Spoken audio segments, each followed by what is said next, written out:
thầy nói rằng cũng như thường lệ là chúng ta trước khi thọ nhận giáo pháp sẽ phát khởi tâm Bồ đề, tâm Bodhicitta là tiếng Sanskrit, và dịch ra được gọi là tâm giác ngộ trân quý. Thì thầy nói rằng á, là tâm này chúng ta cần phải phát khởi vì sao? Vì mục đích lợi lạc cho tất cả chúng sanh, mà những chúng sanh đó đang lang thang trong luân hồi khổ não do bởi vô minh, do bởi những huyễn ảo mà nó gây ra, mà nó dẫn dắt cho tất cả chúng sanh, và trong đó có chúng ta phải trôi lạc trong luân hồi. Vì vậy mà bây giờ đây chúng ta cần phải phát khởi cái tâm Bồ đề trân quý ấy để có thể giải thoát cho tất cả chúng sanh, giải thoát khỏi khổ đau trong luân hồi ạ. Dạ. Và như tiếp tục những cái buổi giảng trước đây thì thầy sẽ giảng tiếp về giáo lý tánh không và thực hành thiền Samatha và Vipassana.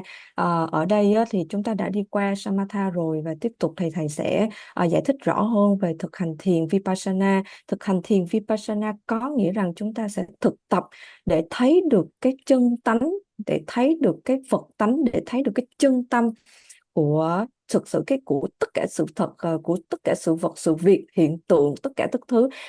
Thì đó được gọi là cái giáo lý tánh không. Và tánh không giống như là một cái tri kiến để chúng ta có thể nhìn thấy được là tất cả mọi hiện tượng bên ngoài hoặc là cái hiện tượng bên trong tâm chúng ta, tất cả đều là không tánh mà thôi. Đó là cái chánh kiến, cái tri kiến mà chúng ta cần phải thực tập để chúng ta có thể nhìn thấy được. Một khi mà chúng ta nhìn thấy được, ngộ ra được, chứng ra được, nghĩa là chúng ta nhìn thấy được cái bản tánh chân thật của tất cả mọi sự vật và hiện tượng bên ngoài lẫn bên trong, nó là rỗng không, nó là tánh không, thì lúc đó là chúng ta đi sâu vào trong thực hành thiền Vipassana, và chúng ta sẽ nhận ra được rằng sự vô ngã của tự ngã, bản thân chúng ta sẽ là vô ngã và mọi hiện tượng bên ngoài là vô ngã. Và thầy nói rằng đó là tất cả giáo lý của chư Phật, 8.400.000 pháp môn, hay còn là 84.000 pháp môn của chư Phật, thì Đức Phật chỉ giảng về có hai sự thật mà thôi, đó là chân đế và tục đế. Thì thầy nói rằng là cái tri kiến nhìn thấy cái tánh không, hay là tri kiến nhìn thấy vô ngã,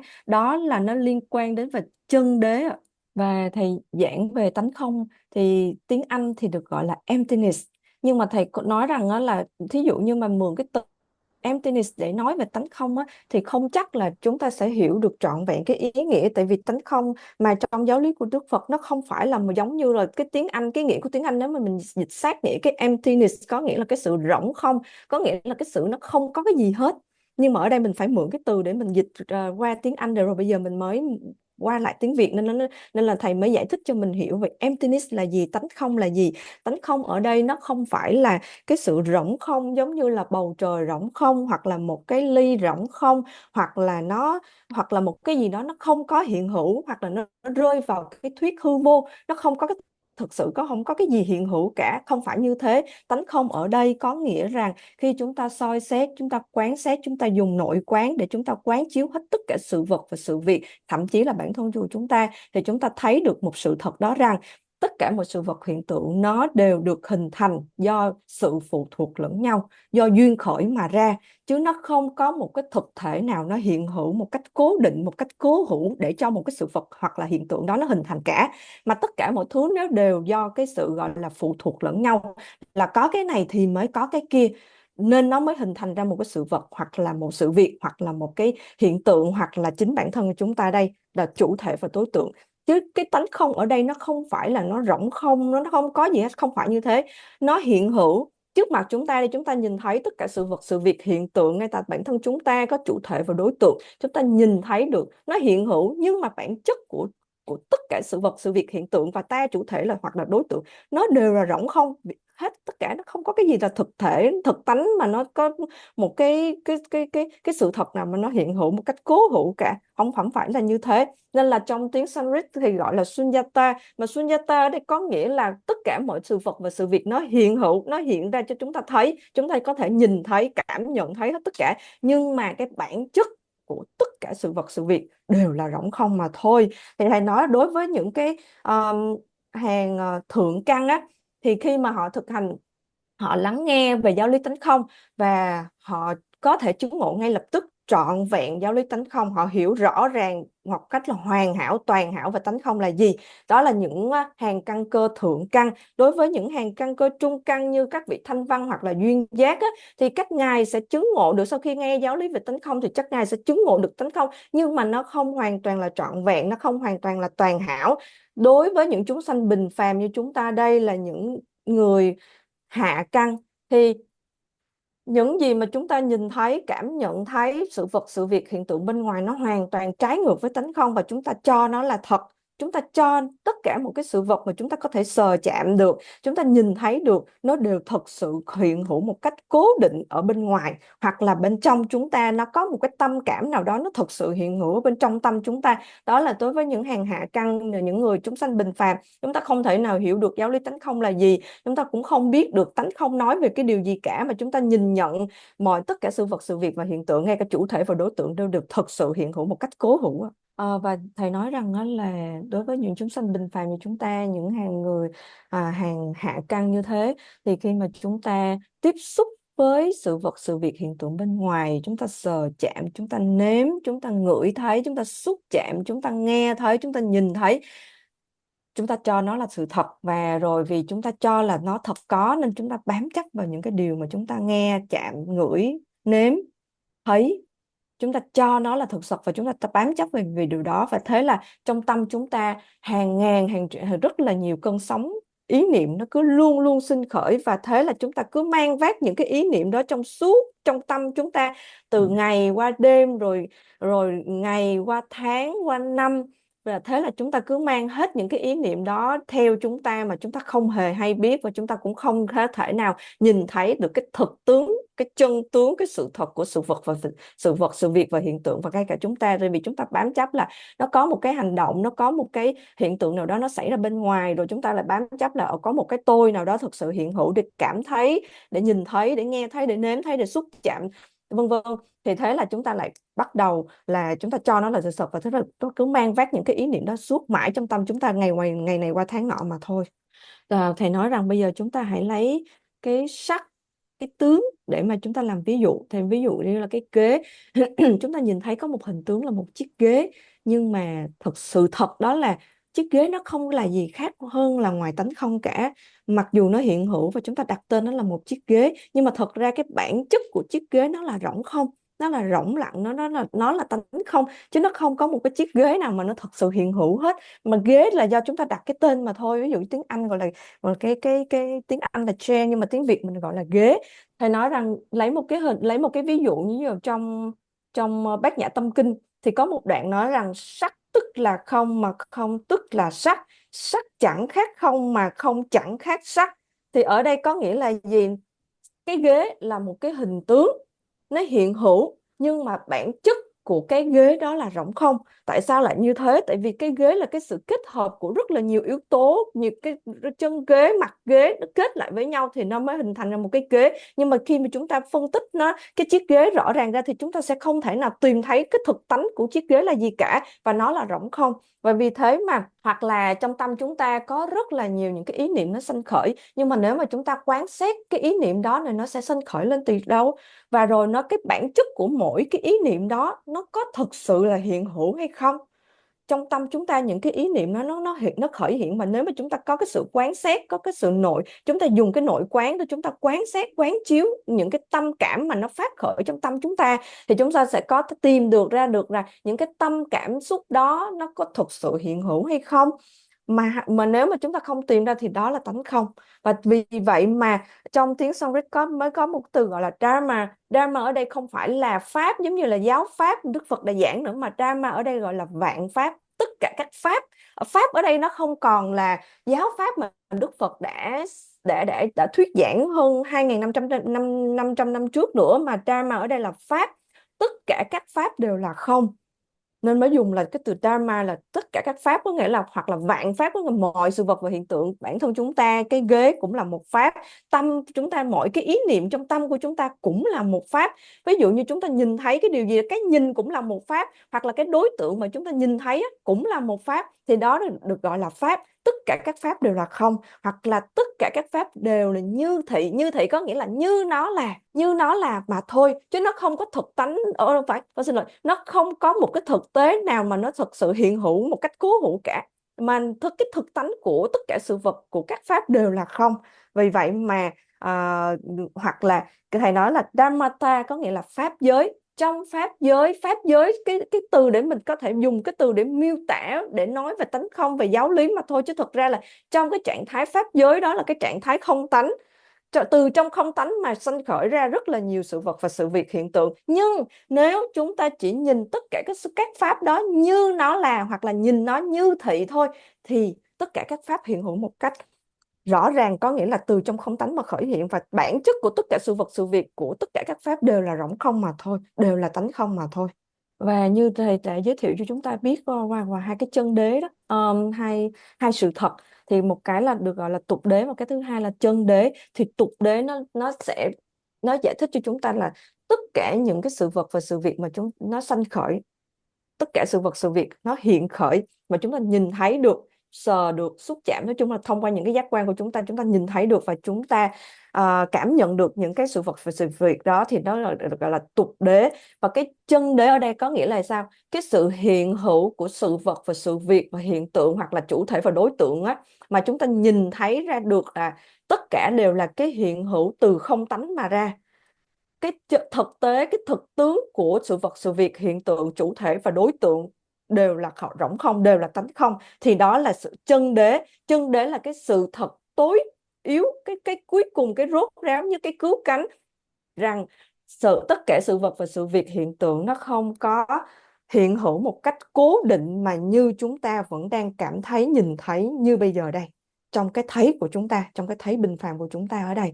Thì thầy nói rằng á, là những gì mà chúng ta nhìn thấy, sự vật sự việc, và chúng ta cho nó là thật, thì đó là tục đế, là cái hiện hữu trong cái sự thật tương đối, hoặc là tục đế mà thôi. Nhưng mà khi mà chúng ta thực hành trong giai đoạn phát khởi hoặc là giai đoạn thành tựu á, thì chúng ta sẽ có quá trình quán tưởng, và sau một cái quá trình mà chúng ta đã quán tưởng một cách thuần thục rồi á, thì cái cảnh tịnh độ của tất cả các vị bổn tôn, tại vì trong cái giai đoạn mà thực hành giai đoạn phát khởi thì chúng ta sẽ thực hành bổn tôn, chúng ta sẽ quán tưởng bổn tôn và cõi tịnh độ của ngài. Thì sau cái quá trình mà chúng ta đã thực hành quán tưởng như thế, thì sẽ có một cái lúc nào đó, cái cảnh tịnh độ của vị bổn tôn mà chúng ta đang thực hành đó, nó tự nhiên sinh khởi trong tâm chúng ta. Và lúc đó chúng ta đồng hiểu rằng cái sự hiện hữu, cái sự hiện khởi đó, nó hiện khởi một cách từ trong không tánh mà nó hiện khởi lên, chứ nó không phải là nó thực chất như là chúng ta cảm nhận này, sờ chạm này. Tất cả những gì mà chúng ta đang nhìn thấy ở đây đều là thật hết, đúng không ạ? Bây giờ đây tất cả chúng ta đang cảm thấy cái điều gì bất kỳ gì chúng ta nhìn thấy, nghe thấy, chạm thấy, chúng ta đều cảm nó là thật, thì đó là nó liên quan về tục đế mà thôi. Và nhưng mà trong chân đế có nghĩa là khi chúng ta nhìn thấy một sự vật sự việc hiện tượng, thì lúc đó chúng ta đã hiểu được là tất cả sự vật sự việc hiện tượng đó, nó đều, cái thực tánh của nó đều là rỗng không, thì lúc đó chúng ta mới thấy được chân đế, cái sự thật tối thượng là gì. Vì vậy mà thầy nói rằng trong cái thấy của chư vị chư Phật và chư vị Bồ Tát cũng như ta, các ngài thấy, ta thấy giống nhau, nhưng cái khác nhau ở đây là chúng ta thấy, chúng ta cho nó là thật, có, nhưng mà còn các vị, cái chư Phật và chư vị Bồ Tát nhìn thấy là gì? Nhìn thấy cái chân tướng, nhìn thấy cái sự thật của tất cả các pháp. Hai điều đó nó khác nhau ở chỗ đó rồi. Và như thế thì cái chân tánh của tục đế đó chính là chân đế. Và hai điều đó chúng ta không thể nào mà gọi nó là hai cả. Tuy hai nhưng là một, mà một vẫn là hai, chứ chúng ta không thể nào tách cái điều đó ra. Tại vì tất cả sự vật sự việc, chủ thể, đối tượng, hiện hữu, nhưng mà bản tánh của tất cả các pháp đó đều là rỗng không. Nó giống như là lửa, thì cái tánh của lửa đó chính là cái nóng, cái hơi nóng, thì chúng ta không thể nào tách cái hơi nóng ra khỏi lửa được, đúng không ạ? Lửa khi mà chúng ta đốt lên thì một cách rất là tự nhiên sẽ phát sinh ra hơi nóng. Hoặc là gió cũng như vậy, gió thổi thì tất cả một cái sự chuyển động nó sẽ bắt đầu nó chuyển động, chứ gió thổi mà mọi vật, sự vật mà sự việc nó đều đứng yên như thế thì đó không phải là gió nữa. Đó không phải là gió, nhưng mà phải có gió là tất cả mọi cái điều xung quanh nó sẽ phải chuyển động. Đó là cái tánh của gió, hoặc là nóng là cái tánh của lửa. Thì hai điều đó chúng ta không thể nào tách ra được cả. Và ở đây cũng như thế, mặc dù chúng ta nói là có hai sự thật, Đức Phật nói về hai sự thật là tục đế và chân đế, nhưng mà cái chân tánh của tục đế đó chính là chân đế. Thế thì chúng ta không thể nào tách rời hai cái điều đó ra, tuy hai là một mà một là hai. Vì như là trong bát nhã, trong trong ban bát nhã tâm kinh chúng ta đọc, chúng ta cũng đã thấy được đó là sắc là không mà không cũng là sắc, sắc cũng chẳng khác không nhưng mà không cũng chẳng khác sắc, là vì thế ạ. Và một lần nữa thì nhắc về chân đế, thì chân đế là không gì khác ngoài là giáo lý và tánh không cả. Và chúng ta là những người hành giả thì chúng ta cần phải chứng ngộ được giáo lý tánh không này. Tại vì chỉ có một khi mà chúng ta chứng ngộ được giáo lý tánh không thì tất cả mọi cái đau khổ trong luân hồi mới được giải thoát mà thôi. Và thầy nói rằng cái lý do vì sao mà chúng ta cứ mãi đau khổ trong luân hồi này, tại vì á, thật ra đáng lẽ là nếu mà chúng ta hiểu được về giáo lý tánh không á, chúng ta sẽ nhìn sự vật và sự việc và sự vật hiện tượng bên ngoài hoặc là chủ thể và đối tượng của chúng ta theo cái thực tánh. Nhưng mà bây giờ đây vì vô minh mà chúng ta nhìn nó ngược lại với giáo lý tánh không, nó đi ngược lại với giáo lý tánh không, nên là vì vậy mà chúng ta cứ mãi bám chấp, rồi chúng ta cứ mãi đau khổ, và thế là chúng ta cứ mãi trôi lăn trong luân hồi. Nhưng mà một khi mà chúng ta hiểu được về giáo lý tánh không, chúng ta chứng ngộ được giáo lý tánh không, thì chúng ta nhìn thấy được cái thực tướng. Còn một khi mà chúng ta nhìn thấy được cái thực tướng thì tất cả mọi đau khổ đều được giải thoát. Và thầy nói rằng đó là tùy theo căn cơ của mỗi chúng sanh, là ví dụ như chúng sanh bình phàm của chúng ta thì chúng ta sẽ không thể nào hiểu được giáo lý tánh không đâu. Và tại vì bây giờ đây làm sao mà chúng ta có thể tin được nó, cái sự vật mà chúng ta đang nhìn thấy nó rỗng không được, đúng không ạ? Chúng ta không có thể hình dung ra được cái rỗng không nó như thế nào cả, tại vì chúng ta chưa có thực sự hiểu được giáo lý tánh không là gì. Rồi những cái vị như Thanh Văn và Duyên Giác thì các vị ấy sẽ hiểu được tánh không, nhưng mà chỉ là một phần của giáo lý tánh không mà thôi, chứ các ngài cũng chưa có thực sự là chứng ngộ trọn vẹn giáo lý tánh không là gì. Đối với những cái vị mà căn cơ như là thượng căn á, họ sẽ trực ngộ, họ sẽ chứng ngộ được một cách rốt ráo, trọn vẹn, toàn hảo giáo lý tánh không một cách viên mãn nhất. Đó là tất cả chư Phật. Và thầy nói rằng á, là như là thầy đã đề cập về hai sự thật là tục đế và chân đế. Mà cái tục đế có nghĩa là chúng ta nói về tất cả các hiện tượng mà nó đang hiện hữu mà chúng ta nhìn thấy đây.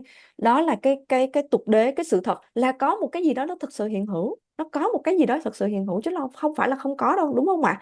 Mình đang nói về tục đế nha, cái sự thật tương đối thôi.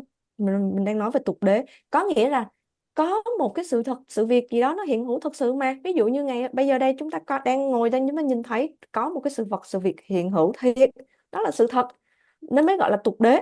Nhưng mà cái tự tánh, cái chân tánh của sự vật, sự việc mà chúng ta đang cảm nhận đây, nó lại là rỗng không. Đó là cái sự thật tuyệt đối của sự thật tương đối, hay còn gọi là cái chân đế trong tục đế.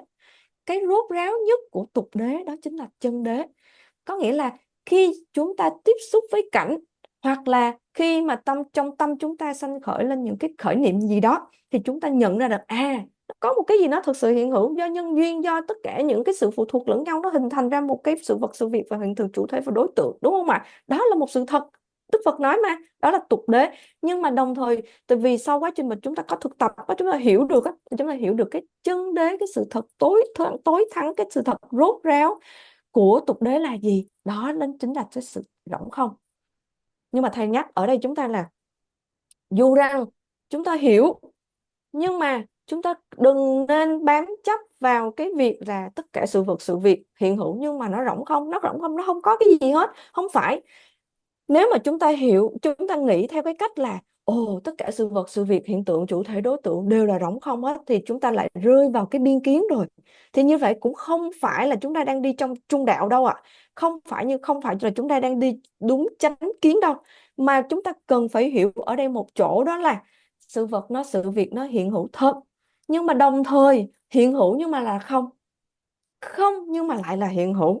Chúng ta cần phải hiểu cái điều đó mới thực sự là cái chánh kiến. Còn nếu không mà chúng ta bây giờ đây chúng ta cho rằng tất cả đều là không hết, không có cái gì là thật sự hiện hữu hết, chúng ta nhìn thấy cũng là không, rồi cái gì mà nghe cũng là không, không, tất cả mọi thứ đều không, chúng ta bác bỏ cái sự hiện hữu, thì chúng ta lại rơi vào biên kiến.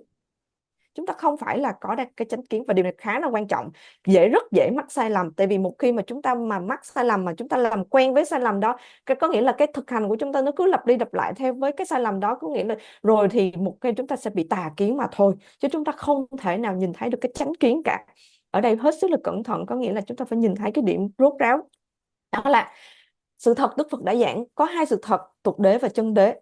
Đức Phật không bác bỏ cái sự hiện hữu của sự việc, hiện tượng, chủ thể và đối tượng. Đức Phật không bác bỏ cái điều đó, nhưng đồng thời Đức Phật cũng giảng về cái chân đế, là cái sự thật tối thượng của sự thật tương đối, sự vật, sự việc hiện hữu. Nhưng mà bạn thánh nói là không, không nhưng mà hiện hữu, hiện hữu nhưng mà lại là không.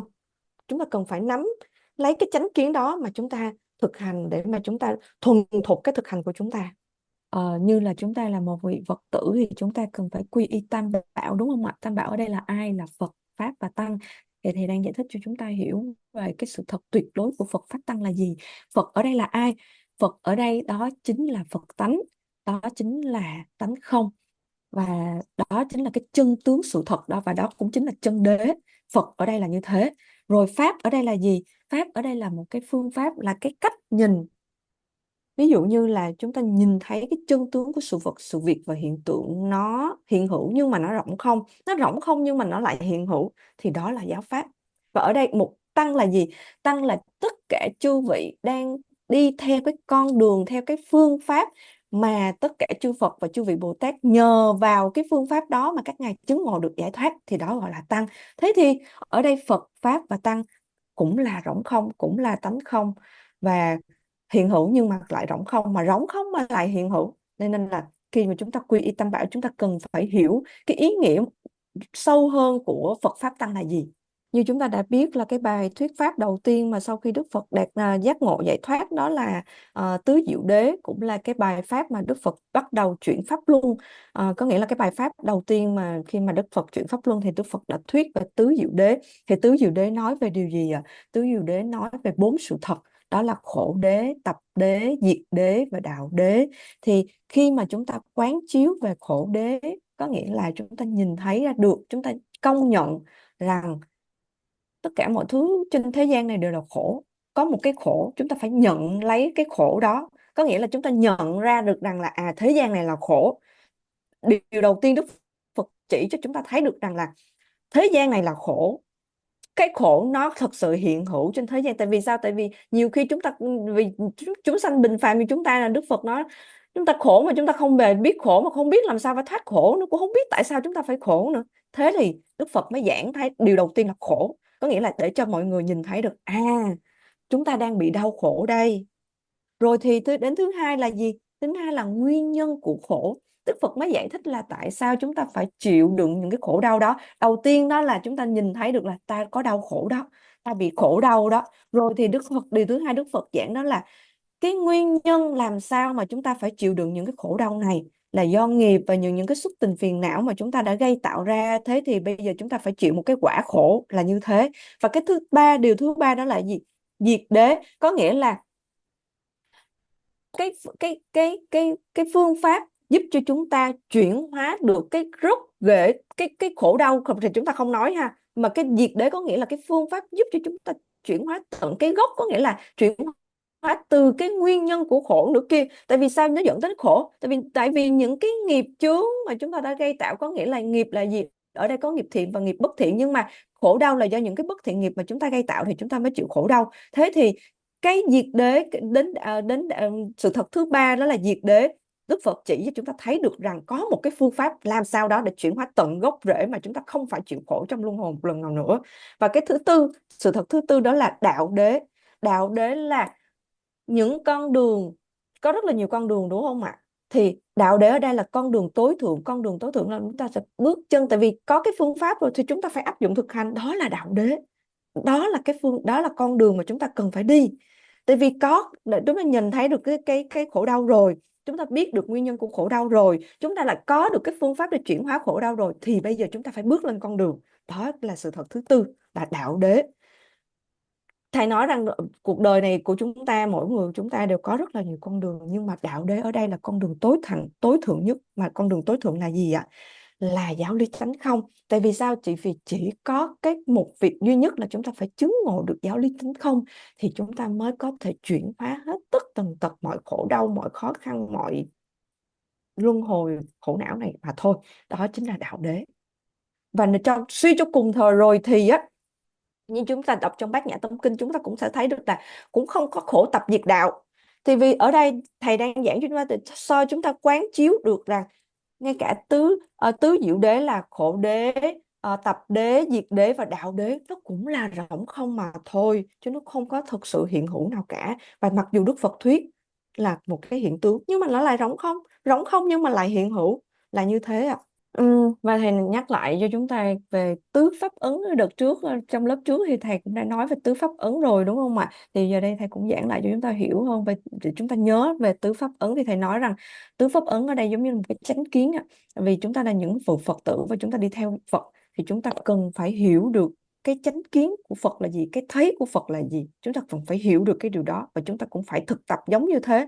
Chứ giống như là cái việc mà chúng ta quy y mà thì chúng ta sẽ trở thành một Phật tử y như vậy đó. Thì bây giờ đây chúng ta đã trở thành một Phật tử rồi thì chúng ta cũng phải hiểu được là Đức Phật nhìn thấy cái gì và chúng ta cần phải thực hành theo những cái gì mà Đức Phật đã tìm ra. Đức Phật tìm ra nha, chứ không phải Đức Phật tạo ra, Đức Phật tìm ra. Và thế là tứ pháp ấn, thầy nói về tứ pháp ấn đầu tiên, tất cả các pháp hữu vi đều vô thường. Tứ pháp ấn đầu tiên là vô thường, thứ hai là vô ngã, thứ ba là con xin lỗi, đầu tiên là vô thường, thứ hai là khổ, thứ ba là vô ngã và thứ tư là niết bàn. Thì cái ấn đầu tiên, pháp ấn đầu tiên đó là tất cả, Đức Phật nói tất cả các pháp hữu vi đều vô thường. Tất cả các pháp hữu vi là sao? Là những vật mà nó được gộp thành bởi rất là nhiều nguyên nhân và điều kiện thì nó hội tụ lại rồi nó mới hình thành ra một cái sự vật hoặc là sự việc hoặc là một hiện tượng, thì đều là vô thường. Mà Đức Phật mới nói là tất cả các pháp hữu vi đều vô thường. Có nghĩa là vì mọi sự vật sự việc, ví dụ như là một cái sự vật đơn lẻ nào đó thôi mà nó hình thành, nhưng mà nó cũng do rất là nhiều yếu tố, rồi rất là nhiều cái nguyên nhân và điều kiện nó mới tụ lại. Mà nó do vì nó tụ lại thì đến một lúc nào đó nó sẽ cũng có cái nhân, cái duyên để mà nó rã ra. Vì thế là nó vô thường, có nghĩa là nó không có thực sự là nó cứ như vậy hoài, mà nó sẽ biến hoại. Tại vì nó là các pháp hữu vi, mà hữu vi có nghĩa là có rất là nhiều những cái yếu tố rất là nhỏ nhoi nó gộp lại nên là mới nó có hình thành một sự vật và sự việc hiện tượng. Và vì nó gộp lại, nó có duyên gộp lại thì thế nào rồi thì nó cũng phải có cái duyên để mà rã nó ra, vì nó sẽ biến hoại. Thế nên mình gọi là nó biến hoại, nó mới gọi là vô thường. Nó luôn luôn thay đổi chứ nó không cố định ở một cái điều nào hết, nó không có hiện hữu ở một cái hình tướng cố định đó, mà nó luôn luôn thay đổi, vì vậy mà gọi là vô thường. Thế thì cái sự thật đó không ai có thể chối bỏ được, nếu vì bây giờ đây chúng ta không nhìn thấy được thôi, chứ thực ra cái đó là sự thật rồi. Mà thầy nói rằng thầy nhấn mạnh là tứ pháp ấn này là sự thật của toàn bộ vũ trụ này luôn, chứ nó không phải là, ý là trong cái vũ trụ này đây là một cái sự thật rồi mà không ai có thể chối bỏ được. Nếu bây giờ để chúng ta thực hành, chúng ta quán chiếu, chúng ta dùng nội quán để quán chiếu về những cái điều này thì chúng ta sẽ nhận ra được cái điều đó mà thôi. Còn bây giờ chúng ta chưa thì chúng ta có maybe có đôi khi thì chúng ta nghĩ là nó trừu tượng quá, nó không thể nào mà, nhưng mà nếu mà chúng ta có thực hành, chúng ta có quan sát thì chúng ta sẽ hiểu được điều đó. Thứ hai là gì? Tất cả các sự vật sự việc mà do những cái xúc tình phiền não nó sanh khởi thì đều là khổ, đều là khổ. Mà nếu mà chúng ta chấp nữa đều là khổ, tất cả mọi cái. Tại vì bây giờ chúng ta mọi sự vật sự việc hiện tượng mà chúng ta đặt để cái tâm chúng ta, cái tâm tham sân si của chúng ta vào trong đó, thế là chúng ta có phán xét đây là tốt, đây là xấu. Cái nào tốt thì chúng ta nhận, cái nào xấu chúng ta bỏ ra. Mà hễ mà chúng ta không được cái những gì chúng ta mong muốn, mà chúng ta phải nhận những cái mà bất như ý thì chúng ta là khổ. Thì tất cả những cái sự vật sự việc hiện tượng mà chúng ta đặt để tham sân si vào trong đó đều là khổ mà thôi. Và đó cũng là một sự thật mà không thể nào chối bỏ được, không ai có thể chối bỏ được cái điều đó. Vì không thể nào chối bỏ được, vì ghét là chúng ta không thích rồi, mà hỡi mà ghét là nó khổ rồi, đúng không ạ? Mà thương cũng khổ, mà ghét cũng khổ. Thế thì tất cả vẫn còn tham sân si là vẫn còn khổ, gốc của khổ.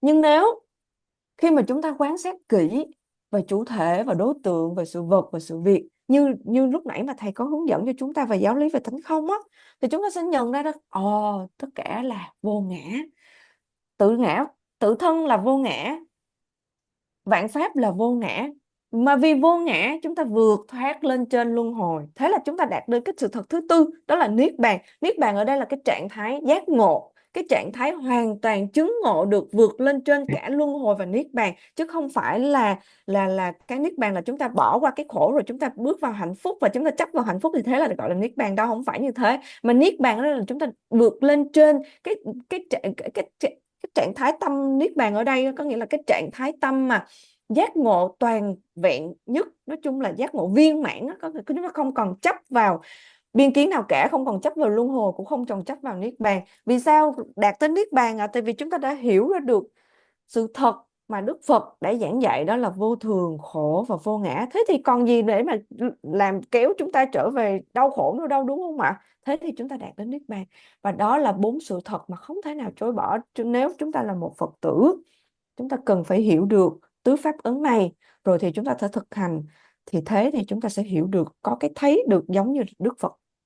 Thầy biết được, có thể biết được là chúng ta đã từng nghe qua về Tam Bảo là gì rồi, rồi tứ diệu đế là gì, tứ pháp ấn là gì, kinh luật luận là gì, có nghĩa là Tam Tạng kinh đó, kinh luật luận là gì, tất tần tật chúng ta đã được nghe qua, hoặc là nếu mà chúng ta chưa được nghe qua thì chúng ta cũng có thể tìm hiểu qua internet rồi, xong hết rồi chúng ta có một cái tổng quan về những cái điều mà thầy mới vừa giảng cho chúng ta hết rồi. Giờ cũng giống như là chúng ta đi ra siêu thị và chúng ta có nhìn thấy rất là nhiều món hàng nó nằm rời rạc trên cái kệ hàng ở trong siêu thị vậy. Nhưng mà ở đây tại sao thầy nhắc lại tất cả những cái điều, ví dụ như là tứ diệu đế, tam bảo, rồi tứ pháp ấn, hoặc là tam tạng kinh, là và kinh luật luận, vân vân. Chỉ có một cái điều mà thầy muốn nhấn mạnh ở đây, đó là mặc dù chúng ta đã từng nghe qua hết tất cả những giáo lý này rồi, nhưng mà chúng ta không thể nào biết được là tất cả những giáo lý này nó kết hợp, nó liên quan tới nhau như thế nào. Thì ở đây thầy sẽ chỉ cho chúng ta thấy là tứ diệu đế nó sẽ liên quan với tứ pháp ấn là như thế nào, rồi nó liên quan với tam bảo là ra làm sao. Và thầy nói rằng tại sao mà thầy không giảng về Vipassana mà thầy lại nhảy qua về giáo lý tánh không, tại vì thật ra là trong cái trong cái thiền của Vipassana đó là thiền về tánh không. Thế thì thầy muốn giải thích một cách cặn kẽ và chi tiết và chúng ta hiểu về tánh không là gì, và đồng thời nữa là giáo lý tánh không nó nằm hết trong tất cả các mọi giáo lý. Và thế thế là thầy muốn chỉ cho chúng ta thấy được là trong tứ pháp ấn nó có liên quan với tứ diệu đế như thế nào, và có liên quan với tánh không như thế nào. Và hầu như tất cả những vị đạo sư ngày nay hầu như họ cũng không có thời gian để mà có thể giảng chi tiết từng mục thế này cho chúng ta đâu, tại vì mỗi một buổi giảng pháp như thế thì họ phải chọn một cái chủ đề, và thế là họ chỉ nói về cái chủ đề đó mà thôi. Thì làm sao mà họ còn có thời gian để mà có thể chỉ cho chúng ta thấy được là từng mỗi cái giáo lý nó liên kết, nó liên quan đến như thế nào được, đúng không ạ?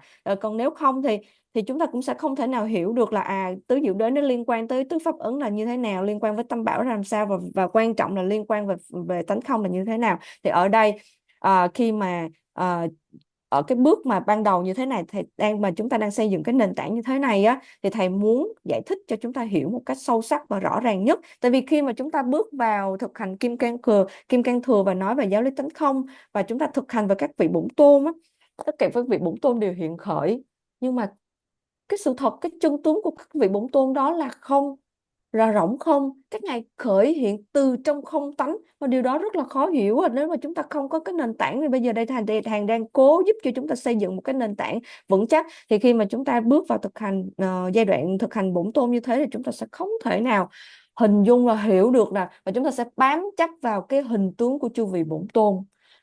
Vì còn bám chấp vào hình tướng của chư vị bổn tôn, thế thì chúng ta sẽ không hiểu ra được tánh không là gì. Mà chúng ta bám chấp là có một cái, tại vì trong Kim Cang Thừa có rất là nhiều cái hình tướng của các vị bổn tôn, đúng không ạ? Rất là nhiều các hình tướng của chư vị bổn tôn, nhưng mà cái bản chất của chư vị bổn tôn nó đều đồng như nhau, đều là rỗng không, đều là tánh không mà thôi. Và vì chúng ta không hiểu được cái tánh không, giáo lý về tánh không đó, mà chúng ta sẽ bám chấp vào hình tướng của bổn tôn này, bổn tôn kia, bổn tôn phẫn nộ, bổn tôn an bình. Thế thì chúng ta cũng không có được một cái thực hành đúng đắn như là Đức Phật đã cố gắng giảng dạy, và mong muốn tất cả chúng đệ tử của chư Phật, những người đi theo con đường mà chư Phật đã tìm ra thực hành đâu ạ. Và thầy nói là chúng ta đừng có nghĩ rằng á là ồ thầy sao, tại sao thầy nhảy nhảy quá nhiều qua quá nhiều cái chủ đề như thế, nhảy từ chủ đề này qua chủ đề kia, vân vân. Đừng có suy nghĩ như thế, mà ở đây thầy muốn chỉ cho chúng ta thấy được rằng cái mối liên kết của từng một giáo lý, tại vì tất cả đều nó liên kết với nhau hết đó. Nhưng mà ở đây chúng ta sẽ không thể nào, vì chúng ta chưa từng thực hành mà chúng ta nghe nhiều nè, chúng ta đã được thọ nhận rất là nhiều rồi, chúng ta cũng không biết được, vì vì chúng ta không hiểu được là mỗi cái giáo lý, mỗi cái bài thuyết pháp nó có cái mối liên kết như thế nào đâu. Mà ở đây nên là vì vậy mà thầy muốn đi sâu, đi chi tiết để mà chỉ cho chúng ta thấy. Thầy nói rằng giống như là công việc của thầy giống như là một người thợ xây hoặc là một vị kỹ sư, vậy á, có nghĩa là thầy kết nối từng cái vật riêng lẻ. Ví dụ như có một cái viên gạch, mà viên gạch này được kết nối với viên gạch kia bằng cái gì, bằng xi măng, đúng không ạ? Thế thì thầy giống như một vị kỹ sư á, các thầy mới kết nối từng từng từng cái yếu tố nó lại với nhau, nó ra hình thành một cái mà tổng quát mà chúng ta có thể hiểu được rõ ràng hơn. Vấn đề ở đây là thầy muốn nhấn mạnh là như thế ạ. Và thầy nói là cái này, lấy ví dụ giống như là chúng ta ăn một món ăn á, rồi thì chúng ta sẽ tiêu hóa những cái dinh dưỡng ở trong dạ dày của chúng ta, đúng không ạ? Rồi những cái phần thừa nào còn lại thì chúng ta phải thải ra ngoài cơ thể của chúng ta. Thì thầy nói ở đây cũng như thế. À, tất cả những gì chúng ta đã được nghe thầy giảng ở đây thì chúng ta cần phải đưa vào bên trong tâm của chúng ta. Chúng ta phải có một cái quá trình quan sát những cái điều mà thầy đang giảng dạy cho chúng ta. Trong lúc mà chúng ta tập thể dục, trong lúc chúng ta làm việc, trong lúc chúng ta đang quét nhà, chúng ta đang nấu cơm, vân vân, trong tất cả mọi hoạt động chúng ta nên cố gắng quan sát từng cái lời mà thầy mới vừa giảng cho chúng ta khi mà chúng ta làm những hoạt động bình thường đó. Tại vì sao? Tại vì nếu mà bây giờ đây chúng ta chỉ nghe thầy thôi, xong rồi thôi để nó qua một bên, thì chúng ta không thể nào tiêu hóa được hết những cái lời thầy giảng được. Và thế thì chúng ta sẽ không hiểu được những lời thầy nói là như thế nào. Tại vì xong ở đây rồi mà chúng ta không có nhớ trong tâm, chúng ta không để vào tâm, và rồi chúng ta không có lặp đi lặp lại những cái điều, không có nhắc đi nhắc lại những cái điều mà thầy giảng ở trong tâm chúng ta, rồi thì bây giờ đây kết thúc là chúng ta cũng kết thúc luôn, không thể nào nhớ được, cũng không thể nào hiểu được hết những cái giáo lý đó. Thế thì đừng có làm cho nó thành ra giống như cái chất thải. Trong khi mà chúng ta đã thọ nhận thức ăn rồi, chúng ta tiêu hóa những cái dinh dưỡng của thức ăn rồi, và cái phần thải còn lại chúng ta phải thải ra ngoài. Thì đừng có để những cái giáo lý nó tương tự xảy ra, giống như là những cái chất cặn bã thừa thải nó ra tuột luốt ra mất tiêu luôn bên ngoài chúng ta. Mà hãy giữ lại cái cốt lõi bằng cách là khi chúng ta quét nhà, nấu cơm, giặt đồ, đi làm việc, hoặc là như thế nào đó, chúng ta hãy nên luôn luôn quan sát những cái lời mà thầy hướng dẫn. Còn nếu không thì sẽ không thể nào mà ghi nhớ được trong tâm đâu ạ. Và hồi nãy thầy có một ý nữa, đó là thầy nói là thầy giống như một vị kỹ sư á, và một vị dẫn đường. Thì bây giờ thầy đã chỉ cho chúng ta, thầy đã đưa chúng ta cái bản đồ rồi, hoặc là cái vị kỹ sư đã hướng dẫn cho cái người thợ xây đó là cái cách xây dựng như thế nào rồi. Bây giờ chúng ta cần phải xây theo cái cách mà thầy hướng dẫn thôi. Còn nếu không thì bây giờ đây thầy tiếp lời ở đây, thầy nói là giống như là chúng ta đã có những cái thành phần để nấu được ra một món ăn rồi, nhưng mà chúng ta không nấu thì thế là làm sao mà chúng ta có thể thành một cái món ăn được. Và chúng ta cứ đứng nhìn những cái thành phần đó thì chúng ta nghĩ rằng những cái thành phần này nó rời rạc thì nó sẽ rời rạc như thế, chứ nó không thể nào trở thành một cái món ăn được cả. Ở đây thầy muốn nhấn mạnh, trong cái lúc mà chúng ta đang thực tập với thầy thì thầy rất là mong muốn rằng những lời mà thầy giảng thì chúng ta phải đưa vào áp dụng và thực hành. Giống như là thầy cho chúng ta cái công thức nấu ăn, thầy cho chúng ta những cái thành phần của cái món ăn đó rồi, thì bây giờ chúng ta cần phải áp dụng cái công thức thầy đưa với những cái thành phần mà thầy đưa. Thì chúng ta phải tự nấu ra một cái món ăn thì chúng ta mới ăn được. Chứ còn không thì chúng ta cứ nghĩ là có thầy ở đó, công thức thầy vẫn ở đó, thành phần có món ăn thầy của thầy vẫn ở đó, thì cứ cứ ở đó. Thế thì sẽ không thể nào, không bao giờ chúng ta ăn được một cái món ăn nào đâu ạ. Đó là cái điều mà thầy muốn nhấn mạnh.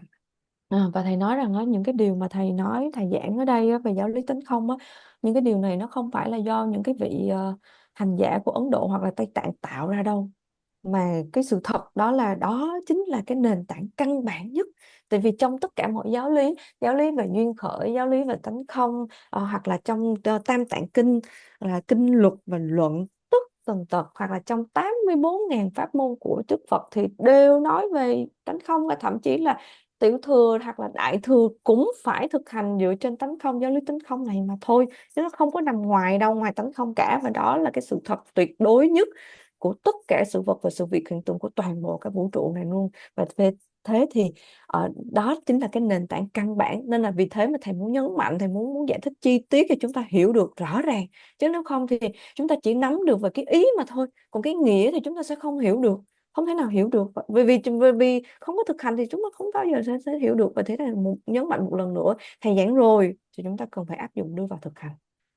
Và thầy nói về Tam Tạng Kinh, tại sao có Tam Tạng Kinh, thầy giảng cho chúng ta hiểu về kinh luật luận là gì á. Thầy giảng đầu tiên đó là luận ha. Luận đó là những cái pháp học và pháp hành của chư vị tổ sư, chư vị đạo sư, các ngài ghi lại trong quá trình mà các ngài thực hành đó, thì các ngài sẽ ghi lại những cái pháp học và pháp hành để chúng ta có thể hiểu rõ hơn về giáo lý của Đức Phật. Tại vì giáo lý Đức Phật rất là nhiều cái thâm sâu, mà nếu mà nó không thể nào mà hiện ở trên bằng chữ, bằng lời mà chúng ta đọc mà chúng ta sẽ hiểu liền cái ý nghĩa của lời mà Đức Phật dạy đâu, mà phải nhờ có cái luận, có nghĩa là những cái giảng dạy về pháp học và pháp hành của chư vị tổ sư, của chư vị đạo sư, thì chúng ta mới hiểu được giáo lý của Phật. Đó là luận. Luật là gì? Luật là những giới luật, những cái hành động mà giúp cho chúng ta thực hành được những cái điều mà chư vị tổ sư đã để lại cho chúng ta. Tại vì nếu mà chúng ta không có một cái hành động một cách là nghiêm túc, hoặc là có một cái giới luật một cái giới luật, gọi là một cái giới luật mà chúng ta phải áp dụng á, thì chúng ta sẽ không thể nào mà có thể thực hành được. Tại vì khi mà chúng ta muốn thực hành thì chúng ta phải có một cái giới luật, đúng không ạ? Có nghĩa cái giới luật có nghĩa là gì? Để nhắc nhở chúng ta rằng chúng ta cần phải thực hành, chúng ta cần phải tinh tấn thực hành. Thầy không có nói sâu vào giới luật, thầy chỉ giới thiệu sơ thôi. Tại sao là cần phải giới luật? Tại vì những cái hành động mà nghiêm túc, ví dụ như chúng ta đang thực hành thì phải có 4 thời, con lấy ví dụ nha, 4 thời đúng không, chúng ta phải đi đúng 4 thời, như là cái đó là gọi là giới luật. Tại vì qua cái 4 thời thực hành như thế thì chúng ta mới hiểu được, chúng ta mới có thể huân tập chúng ta được. Còn nếu không thì chúng ta cứ nghĩ là thôi sáng không thực hành được thì chưa thực hành, mà chưa không thực hành được tối thực hành, và tối không thực hành được thôi đi ngủ luôn. Thế thì không có cái gì để mà ràng buộc với chúng ta, để mà chúng ta có thể áp dụng những cái phương pháp mà tất cả chư vị tổ sư đã ghi ra, đúng không ạ? Và kinh kinh ở đây là gì? Kinh là những lời Phật dạy, và kinh là một cái phương pháp thực hành thiền định. Và thầy nói là thiền định về cái gì? Thiền định về tánh không. Thế thì cái rốt ráo hết tất cả mọi sự vật sự việc hiện tượng, về kinh luật luận, về tam tạng kinh đều nói về tánh không mà thôi. Cái cuối cùng đều nói về tánh không. Thế thì quay trở về Vipassana. Vipassana có nghĩa là cái nhìn nội quán ở bên trong, để thấy ra được, để hiểu ra được tánh không là gì. Đó là cái cách mà thầy đã chỉ cho chúng ta, để chúng ta có thể hiểu được rõ hơn giáo lý của Đức Phật. Rồi thì chúng ta hiểu rõ hơn về tánh không, và rồi thì bây giờ đây chúng ta thực hành Vipassana. Hệ phái tiểu thừa họ sẽ chuyên thực hành về luật hơn mà thôi, có nghĩa là họ sẽ luôn luôn giữ giới, thọ giới. Nói chung là họ sẽ huân tập những cái giới luật của một vị tăng, và những cái giới luật cần thiết của một vị tu sĩ, là họ sẽ thiên về cái đó hơn. Và thầy nói rằng mặc dù là tiểu thừa, đại thừa hoặc kim cang thừa đều thực hành kinh luật luận cả, đều đều nói về tam tạng kinh này cả, nhưng mà cái mức độ của từng thừa nó sẽ thiên về từng tam tạng một mà thôi, từng tạng một. Ví dụ như tiểu thừa các ngài sẽ chuyên về giữ giới, Bồ Tát thừa sẽ chuyên về luận, thực hành, học và pháp hành, và Kim Cang Thừa chuyên về thực hành thiền định và tánh không. Tại vì thầy nói rằng đó là Kim Cang Thừa, những hành giả của Kim Cang Thừa, các vị sẽ không có, các vị sẽ luôn luôn áp dụng cái phương pháp thiền định trong mọi lúc mọi nơi, chứ các vị sẽ không có phải là cần có một cái thời khóa. Ví dụ như bây giờ ngồi đây buổi sáng một thời, buổi trưa một thời, buổi chiều một thời, rồi một tối một thời. Các ngài sẽ không có đi vào những cái thời, tất nhiên là có cái thời khóa, nhưng mà sau thời khóa các ngài sẽ có cái thời khóa được gọi là hậu thiền định. Thì các ngài luôn luôn duy trì cái quán chiếu của các ngài, cái thiền định của các ngài về tánh không trong mọi một cái hành động. Ví dụ như là trong cái quán tưởng nè, trong cái trì tụng nè, trong cái thực hành nghi quỷ nè, trong tất tần tật mọi cái hoạt động bình phàm sau kết thúc thời khóa, các ngài vẫn thực hành thiền định. Nó chỉ là thay đổi cái hình thức thực hành mà thôi. Ví dụ như cái thực hành, cái hình thức thực hành ban đầu là mình phải ngồi có một cái thời khóa hẳn hoi, nhưng mà hậu thiền định của các ngài, các thầy vẫn duy trì, vẫn tiếp tục duy trì cái thực hành mà các ngài trong thời khóa các ngài đang thực hành. Thế thì các vị kim thực hành hành giả kim cang thừa là các ngài thiên về thực hành thiền định về tánh không trong mọi tình huống, trong mọi lúc, chứ nó không còn phân biệt là có một cái giới luật là có một cái thời khóa buổi sáng, buổi trưa, buổi chiều và buổi tối nữa. Nhưng thầy ở đây thầy nói rằng tất cả các thừa, ba thừa, tiểu tiểu thừa, đại thừa và kim cang thừa đều thực hành về tam tạng kinh, nhưng mà ở mỗi mức độ. Ví dụ như là tiểu thừa là ở Sri Lanka, Thái Lan hoặc là Miến Điện hoặc là những cái quốc gia về truyền thống của Nam Tông á, thì các ngài sẽ chuyên về thực hành luận hơn, là như thế. Từng mỗi một cái thừa đều có tam tạng kinh, nhưng mà cái mức độ mà các ngài chú trọng, các ngài chuyên chú vào thực hành thì nó sẽ khác nhau. Là rồi, và thầy nói là trong 8 vạn 4 ngàn hoặc là 84.000 pháp môn mà Đức Phật giảng á, thì 24.000, 21.000 pháp môn đầu tiên Đức Phật sẽ giảng về luật. 21.000 tiếp theo các Đức Phật sẽ giảng về luận, và 21.000 tiếp theo nữa đó là các Đức Phật sẽ giảng về kinh, và 21.000 cuối cùng là Đức Phật nói về Kim Cang Thừa là Vajrayana. Tổng cộng hết chúng ta có 84.000 pháp môn hoặc là 8 vạn 4.000 pháp môn, thì tất cả 8 vạn 4.000 pháp môn đó đều nói về cái cuối cùng hết, đều là chỉ về tánh không mà thôi. Và như chúng ta đã biết đó, Đức Phật đã chuyển pháp luân 3 lần. Lần đầu tiên Đức Phật chuyển pháp luân ở Varanasi, đó là cái bài pháp về tứ diệu đế. Nhưng mà lần thứ hai Đức Phật chuyển pháp luân trên đỉnh Linh Thú, ngài thuyết về Bát Nhã Tâm Kinh. Và lần thứ ba ở một cái nơi khác, không phải là đỉnh Linh Thú và cũng không phải là Varanasi. Nhưng mà hồi nãy thầy không có nói cái tên, và còn hình như mà con nếu mà có nói cho con cũng không có nghe ra được cái tên đó, con xin lỗi. Mà cái lần thứ ba Đức Phật chuyển pháp luân, lần thứ ba Đức Phật nói về cái tánh, cái Phật tánh, về cái về cái khía cạnh, cái tánh chói sáng của bản tâm, cái tánh chói sáng của bản tâm mà. Có nghĩa là cái bản tâm của chúng ta nó hiện hữu nhưng mà nó rỗng không, nhưng mà nó có một cái tánh là tánh sáng bừng, cái tánh chói sáng, cái tánh tỏ tường. Đức Phật chuyển pháp luân lần thứ ba, đó là Đức Phật nói về cái khía cạnh chói sáng của bản tâm. Và nhưng mà thầy nói rằng là cái Phật tánh ở đây là gì? Ở cái lần chuyển pháp luân lần thứ ba, Đức Phật nói về cái Phật tánh, thì mặc dù là nói về Phật tánh đó, nhưng mà Phật tánh đó cũng là tánh không mà thôi. Cái cuối cùng, cái rốt ráo nhất, cái cứu cánh nhất cũng vẫn là tánh không. Nó không nằm ngoài tánh không. Và thậm chí ngay cả ở cái lần chuyển pháp luân thứ hai trên đỉnh Linh Thú, ngài thuyết về Bát Nhã Tâm Kinh á, thông qua lục độ ba la mật, 6 thực hành của các vị Bồ Tát, 6 ba la mật là 6 cái phương pháp thực hành của một vị Bồ Tát. Thì cái cuối cùng, ví dụ đầu tiên là gì? Bố thí, trì giới, nhẫn nhục, tinh tấn, thiền định, và cuối cùng là trí tuệ, đúng không ạ? Thì trí tuệ mà Đức Phật đề cập đến ở đây là gì?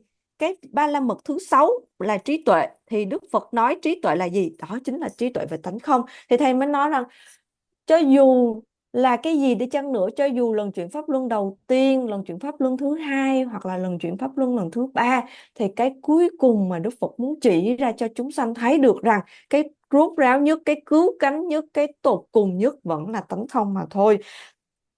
Như chúng ta đọc trong kinh Bát Nhã Tâm Kinh, hoàn toàn nói về tánh không một cách rất là rõ ràng, đúng không? Mà thậm chí nói một cách rõ ràng, nhưng mà tại vì nó quá rõ ràng mà chúng ta không hiểu được tánh không là gì nữa. Chúng ta không hiểu được sắc là không, mà không là sắc, chúng ta không hiểu được cái điều đó, đúng không ạ? Ở lần chuyển pháp luân thứ ba, Đức Phật nói về cái yếu tố, cái tánh chói sáng của bản tâm. Có nghĩa là cái Phật tánh của chúng ta, cái Phật tánh nó hiện hữu nhưng mà nó rỗng không. Cái hiện hữu của cái Phật tánh là gì? Đó là cái sự tỏ tường, cái sự chói sáng, cái sự minh bạch của một cái tâm giác ngộ, của một cái Phật tánh. Nhưng mà nếu chúng ta thực hành thì chúng ta sẽ hiểu được là nó rõ ràng, nó tỏ tường, nó chói sáng, nó quang minh đến như thế nào. Còn nếu không thì chúng ta cũng sẽ không thể nào cảm nhận hoặc là hình dung được, tại vì nó khá là trừu tượng, thì không thể nào nói bằng lời. Chỉ có thông qua thực hành thiền thì chúng ta mới hiểu được là cái Phật tánh nó quang minh, nó quảng đại, nó rõ ràng, nó tỏ tường, nó minh bạch như thế nào mà thôi. Cái quang minh tỏ tường đó là hiện hữu, nhưng mà cái thực chất, cái cứu cánh, cái chân tướng, cái sự thật, cái chân đế vẫn là cái tánh không. Thế thì tất cả 3 lần chuyển pháp luân, lần thứ nhất, lần thứ hai và lần thứ ba, Đức Phật đều chỉ nói về tánh không mà thôi. Thế thì tánh không là cái cuối cùng, là cái duy nhất đưa dẫn đến sự giác ngộ giải thoát. Bản thân của trí tuệ nó có thực sự hiện hữu hay không, nó có thực sự là có một cái hiện thực nào hay không. Ý của anh câu hỏi hôm qua là nếu mà có sai thì anh chỉnh lại giúp em nhé. Sự giác ngộ là một phần của sự thật tương đối hoặc là tục đế đó, hay nó là cái sự biểu hiện của chân lý tối hậu hoặc là chân đế ạ? Thì đó là cái câu hỏi của anh Quang. Thì thầy mới trả lời rằng á, thật ra nói về tánh không thì không thể nào nói được, tại vì nó không thể nào nghĩ tưởng được hoặc dùng lời nói mà có thể diễn giải được về tánh không là gì, hoặc là nói về cái sự giác ngộ là gì, hoặc nói về cái Phật tánh là gì. Không thể nào nói được, hoặc không thể nào, tại vì nó không thể nghĩ bàn, và nó cũng không có thể tưởng tượng được, là không thể nào có thể hình dung hoặc tưởng tượng ra được sự giác ngộ hoặc là tánh không là gì cả. Nhưng mà ở đây khi quay lại về cái tương đối, Đức Phật sẽ mượn từ ngữ để mà giảng giải, giải thích cho hàng đệ tử của Phật hiểu được rằng tánh không là gì, Phật tánh là gì, giác ngộ là gì. Còn tại vì cái sự giác ngộ nó đâu có thể nào đem ra được, nó đâu có thể nào mà giống như thực phẩm ăn, mà chúng ta ăn chúng ta cảm nhận ngay lập tức trong miệng chúng ta có một cái gì nó tan ra trong miệng, hoặc là có một cái sự vật nào đó chúng ta đập vào mắt chúng ta nhìn thấy được, hoặc là có một cái sự vật hiện tượng nào chúng ta sờ chạm được. Sự giác ngộ đâu có phải như thế, đúng không ạ? Điều này chúng ta công nhận không ạ? Giác ngộ là một cái gì đó nó được rèn luyện, nó được thực hành thông qua cái sự hiểu biết. Chỉ thông qua cái sự hiểu biết đó rồi thì khi mà chúng ta thật sự là hiểu được, chúng ta chứng ngộ được, không còn dùng từ hiểu nữa, tại vì từ hiểu ở đây chúng ta hiểu về trí, chứ chúng ta chưa hiểu về cái tuyệt đối, trong cái nền tảng mà chúng ta hiểu, chúng ta chứng ngộ được đâu. Cái hiểu ở đây chỉ là hiểu về trí mà thôi. Cái điều mà Đức Phật đang giảng dạy chúng ta quay về cái sự thật tương đối, chúng ta mượn từ ngữ và ngôn ngữ để miêu tả tánh không là gì. Nếu không có dùng miêu tả thì làm sao mà chúng ta có thể hình dung ra được tánh không là gì, đúng không? Mà nếu thậm chí chúng ta không có hình dung ra được thì làm sao chúng ta có thể đưa vào thực hành quán chiếu về tánh không là gì được. Mà nếu mà không có thực hành quán chiếu tánh không là gì thì sao chúng ta chứng ngộ được tánh không là gì? Mà nếu không có chứng ngộ được tánh không là gì thì làm sao chúng ta được giác ngộ? Thế thì ở đây cái sự như câu hỏi của anh Quang là cái sự giác ngộ hay giải thoát nó có thực sự hiện hữu hay không. Ý là nếu mà tất cả các pháp á, đều là rỗng không, không có một cái sự tự tính cố hữu nào, thì làm sao mà chúng ta nói đến giác ngộ giải thoát như thể là chúng thực sự là hiện hữu? Là câu hỏi của anh Quang là vậy. Nhưng mà bây giờ đây, đúng là thầy nói rằng á, đúng là cái sự giải thoát giác ngộ chúng ta không thể nào nói được bằng lời, hoặc là không có thể nào mang ra cái ben đây ngay để chúng ta thấy được là có một cái sự thật hiện hữu nào, là một sự giải thoát hiện hữu nào.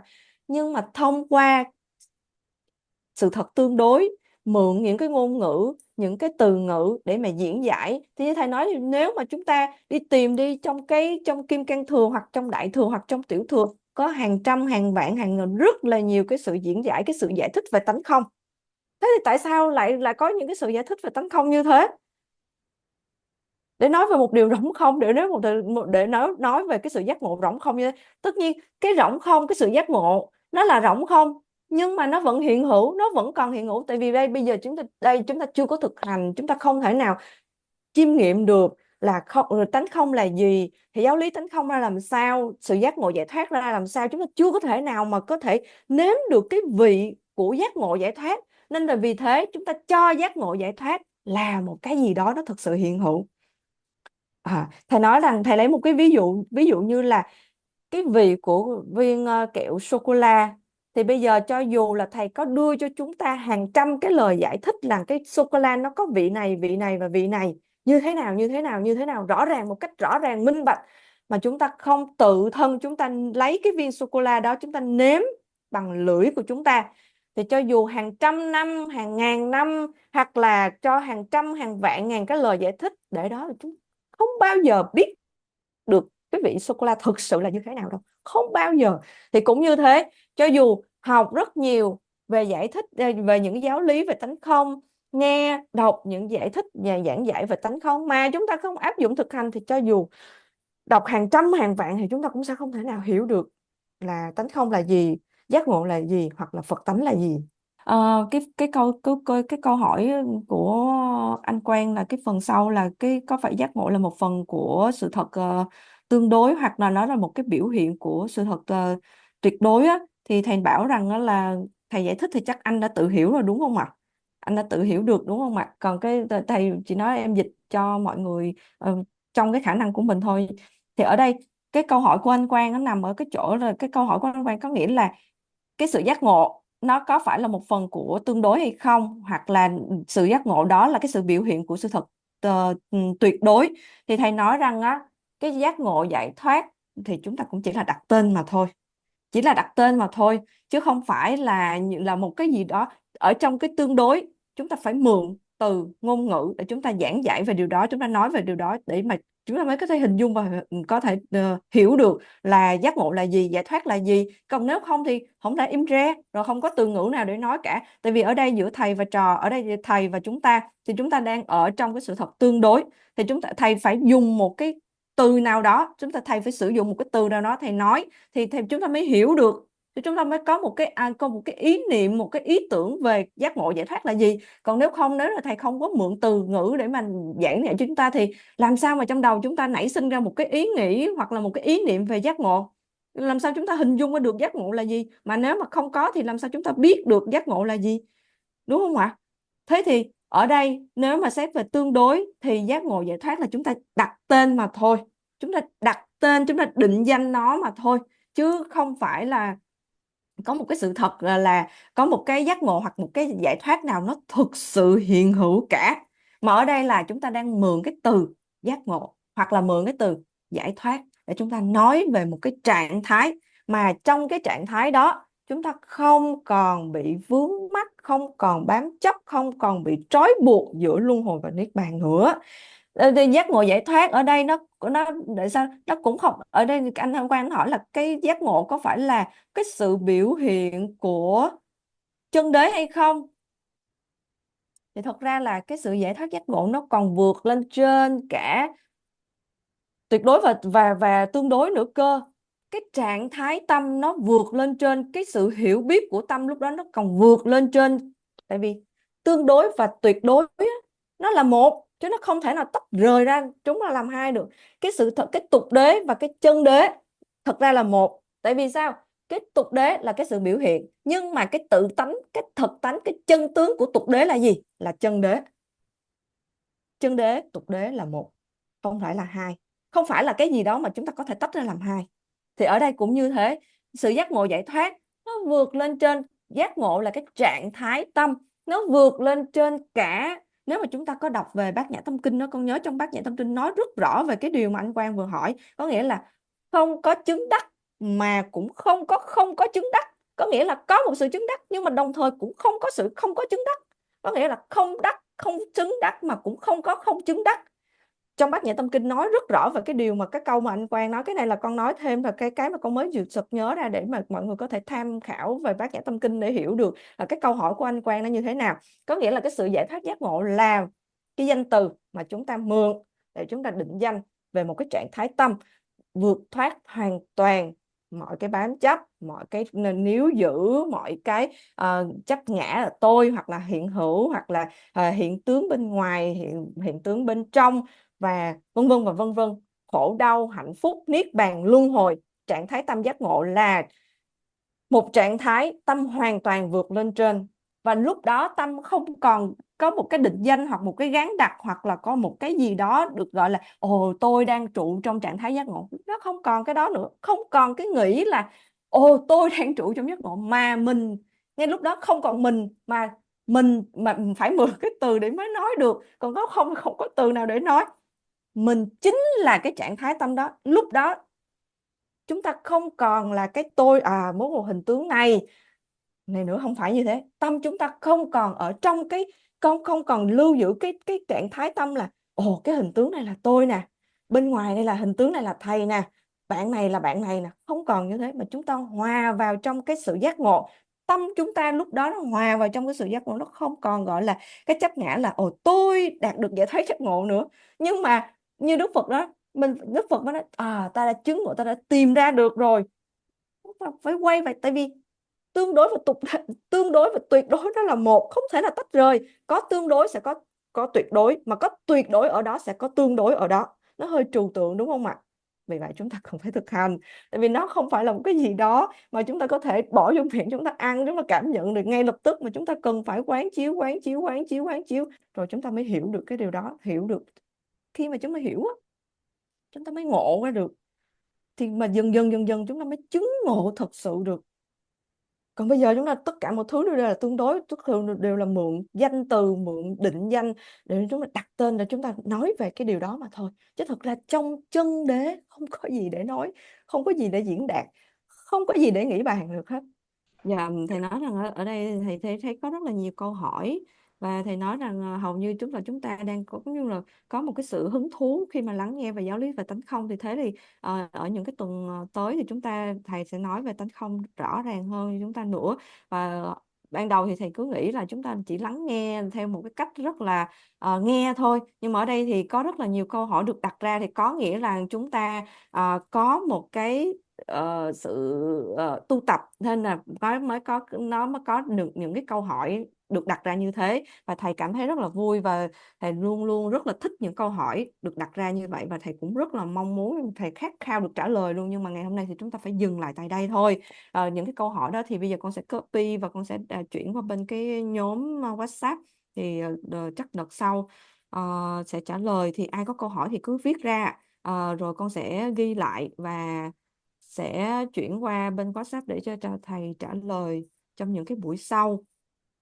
Thầy nói rằng ở đây tại vì có một cô hay là một bạn hay là một chú hay một anh hay là một chị gì đó con không biết, với cái nickname là PK888 thì đã nói rằng là đừng có tắt camera mà hãy tại vì nếu mà tắt camera thì nó giống như là một cái cuộc nói chuyện mà thôi, chứ không phải là đang thọ nhận giáo pháp. Thì theo như con hiểu cái câu này chắc lúc nãy là do cái lúc mà thầy nói xong rồi có một bạn, một anh hoặc một chị hoặc một cô chú nào đó mà chưa có tắt cái microphone hoặc là chưa tắt camera á, thì tự động là cái màn hình của thầy nó sẽ bị nhảy ra chỗ khác, chứ thầy không có tắt camera. Và ví dụ như là ở đây, thí dụ như mà ai mà mới mà vào phòng á mà chưa có tắt cái microphone, nó sẽ tự động nhảy lên cái màn hình chính của tất cả mọi người luôn, chứ thầy không có tắt camera nha, theo như câu hỏi như là như thế. Nhưng mà ở đây em thấy, con lại thấy là anh Quang lại trả lời là mọi người, khi mọi người im lặng gì đó nên thôi, thì thầy mới hiểu là thầy mới nói là thì thôi tốt nhất là mọi người cứ bật camera lên. Đừng có ngại. Thầy cảm thấy tốt hơn khi có thể nhìn thấy mọi người, tại vì mọi người tắt camera hết như thế thì thầy giống như đang nói chuyện một mình vậy đó, thì cũng không có ông nói. Thì trong cái camera ở trong Zoom nó có cái filter là cái lọc á, nó sẽ lọc hết tất cả những gì mà xấu xí của chúng ta. Như chúng ta già 80 tuổi rồi nhưng mà nhờ cái camera nó có cái filter thì nó vẫn làm cho chúng ta trẻ đẹp. Hoặc là cái background của chúng ta, cái trong đó họ cũng có cái function là chúng ta che đi cái background được, nó không có sợ là ai nhìn thấy cái phía sau chúng ta có cái gì đâu thì thế thì thầy mới nói là hãy cứ mở camera lên để có thể nói chuyện, thọ nhận và lắng nghe giáo pháp với nhau như thế tốt hơn. Đó là những gì mà thầy nói, thì con chỉ nói lại thế thôi. Dạ, và thầy nói rằng nữa cái là nó có mấy cái function đó, có nghĩa là nó sẽ bôi cái lipstick cho chúng ta, hoặc là nó vẽ chân mày chúng ta, nói chung là nó làm đủ thứ hết đó, nên là mặt của chúng sẽ trở nên xinh đẹp hơn mà không cần phải có cái lớp make up thật sự nữa. Thì cứ mạnh dạn mà mở camera lên nếu mà chúng ta muốn. Và thầy nói là thật sự ở đây á, cái giáo lý tánh không nó vẫn đang hiện hữu rồi đúng không ạ? Tại vì tất cả mọi thứ nó đâu có thật đâu, nó chỉ là xuất hiện qua cái camera, rồi nó trong cái phần mềm Zoom nó có những cái function đó là nó làm cho chúng ta đẹp hơn, ví dụ như make up hoặc là lipstick hoặc là cái vẽ chân mày vân vân, tất cả mọi thứ nó đều là, thật sự là giáo lý tấn công nó vẫn hiện hữu ở đây, đúng không ạ? Chúng ta hiểu được giáo lý thông qua cái việc mà thầy mới vừa nói, nhưng có nghĩa là thông qua cái Zoom này thôi, thì giáo lý tấn công nó vẫn đang hiện hữu như thế. Thì ở đây là mức độ tương đối, chúng ta vẫn nói giống như thầy đang nó không có thật, đúng không ạ? Sự thật là như thế luôn, giáo lý tấn công thầy đang chỉ cho chúng ta thấy một cách trực tiếp luôn á. Đó, về thế vì thầy đâu có thật sự có cái tay heo hoặc là cái mũi heo đâu, đúng không ạ? Nhưng mà do những cái function mà Zoom nó có được, thế thì bây giờ chúng ta cứ mở, cứ làm đủ thứ đủ kiểu mà chúng ta muốn làm, thế thôi. Dạ, rồi chúng ta hiểu được giáo lý tính không ở đây luôn, đúng không ạ? Và tất cả nó đều là rỗng không mà thôi, nó không có thật, thật sự nó không có thật. Và thậm chí chúng ta thật sự nó hiện hữu, đúng không? Chúng ta thấy được là trên đầu thầy có một cái băng đô, nhưng mà thực ra đầu thầy đâu có đeo băng đô đâu. Nó hiện hữu nhưng mà nó lại không có, nó không có nhưng mà nó lại vẫn hiện hữu, đúng không ạ? Thế thì giáo lý tính không nó vẫn đang hiện hữu đó. Mình có thể hiểu được thông qua cái ví dụ mà thầy đang đưa ra cho chúng ta thấy luôn. Hiện hữu nhưng mà nó giống như một cái cầu vồng, hoặc là giống một cái ảo ảnh giữa sa mạc. Chúng ta nhìn thấy cái hơi nước và chúng ta nghĩ là ở xa xa đằng kia trên sa mạc đó có một cái vũng nước nào đó nên là nó mới bốc hơi nước lên. Nhưng mà thật ra khi chúng ta đi thẳng đi sâu vào, chúng ta sẽ không thể nào tìm thấy có một cái cầu vồng nào nó hiện hữu. Chúng ta cũng không thể nào tìm thấy có một cái vũng nước nào đó trên sa mạc mà nó bốc hơi lên, mà chúng ta thấy giống như là có một cái hơi nước nó đang mập mờ ở đằng xa ở trên sa mạc cả. Tất cả mọi hiện tướng nó hiện hữu, thật sự nó có hiện hữu, nhưng mà thực tánh của mọi hiện tướng, sự vật, sự việc, chủ thể hay đối tượng đều là rỗng không mà thôi. Sự thật tương đối là hiện hữu, là mọi việc nó đều hiện hữu, nó hiện lên giống như cái băng đô của thầy đang cài trên đầu thầy đây. Nhưng cái sự thật đó là, thực tế thì thầy có đeo cái băng đô nào đâu, đúng không ạ? Nhưng mà do những cái nhân duyên, do những cái nguyên nhân và những cái duyên nó tụ lại, thầy bấm vào cái nút nào đó, nó ra cái băng đô trên đầu thầy, bây giờ là cái mũ của thầy, ví dụ như thế. Chứ mà thực tế thì thầy có đội một cái mũ hoặc là có một cái băng đô nào đâu, đúng không ạ? Sự vật, sự việc, hiện tượng cũng như thế, về tương đối nó hiện hữu, nhưng mà tuyệt đối chân đế không có một cái sự cố hữu nào hết, không có một cái hiện hữu nào cả. Chúng ta hiểu được cái giáo lý tánh không là như thế, nó hiện hữu nhưng mà nó lại rỗng không, nó rỗng không nhưng mà nó lại hiện hữu à. Với công đức chứng quả toàn tri, diệt trừ hết thảy giặc phiền não, vượt ngàn sóng dữ của sanh già bệnh chết, nguyện chúng sanh vượt thoát biển luân hồi. Ngay lúc này đây, nguyện loài người và các quốc gia trên thế giới không còn nghe đến bệnh tật, nạn đói, chiến tranh hay đau khổ. Nguyện thiện hạnh, công đức, tài bảo và thịnh vượng tăng trưởng. Nguyện an bình, may mắn luôn sinh khởi.